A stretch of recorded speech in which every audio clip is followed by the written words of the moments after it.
का वध तो सभी ने सुना है, लेकिन क्या आप जानते हैं प्रहलाद के पौत्र महान असुर सम्राट महाबली की गाथा?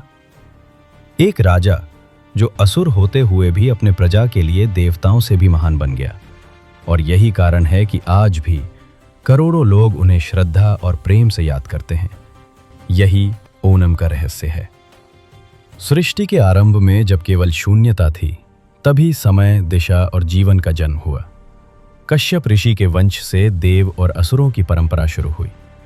अदिति से जन्मे देव धर्म और प्रकाश के प्रतीक बने, जबकि दिति से जन्मे असुर शक्ति और प्रतिशोध के प्रतीक थे। इसी वंश में जन्मे हिरण्याक्ष और हिरण्यकश्यपु। हिरण्याक्ष को वराह अवतार ने हराया। हिरण्यकश्यपु का अंत नरसिंह अवतार से हुआ। परंतु उसी घर में जन्मा प्रहलाद भगवान विष्णु का अनन्य भक्त, असुर कुल में धर्म और भक्ति का पहला प्रतीक बना। उनके बाद समय बीता और प्रहलाद के पुत्र विरोचन ने तेजस्विनी विशालाक्षी से विवाह किया। वहीं जन्मा महाबली, एक ऐसा बालक जो असुरों के लिए आशा की किरण बनकर आया। गुरु शुक्राचार्य ने कहा, यह बालक असुर वंश का गौरव बनेगा, ये तीनों लोकों का अधिपति होगा। पर भविष्य में संकट भी था। विरोचन पर मृत्यु का साया मंडरा रहा था। इसलिए उन्होंने हिमालय में कठोर तप किया और सूर्य देव ने प्रसन्न होकर उसे अजय दिव्य मुकुट प्रदान किया। लेकिन इंद्र असुरों की शक्ति से भयभीत साधु का वेश धारण करके विरोचन के पास आए। विरोचन ने बिना संदेह जल ग्रहण किया।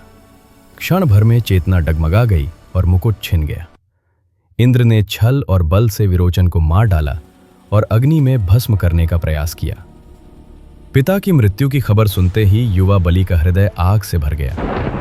उन्होंने गगनभेदी स्वर में कहा, इंद्र, तूने मेरे पिता को छल से मारा, अब मैं तेरा भी वध करूंगा। और अकेले ही युद्ध भूमि में उतर गया। वज्र और गदा की भयंकर टक्कर से आकाश और धरती कांप उठी। परंतु छल और अनुभवी रणनीति से इंद्र बलि को घायल कर दिया। जैसे ही इंद्र बलि को भस्म करने ही वाला था, आकाश से दिव्य प्रकाश फैला और स्वयं भगवान विष्णु प्रकट हुए। इंद्र, तुम्हारा बल केवल छल में है, महानता केवल धर्म और भक्ति में होती है। गुरु शुक्राचार्य ने संजीवनी मंत्र से बलि का जीवन पुनः लौटाया। यह केवल जीवन दान नहीं था, बलि का पुनर्जन्म।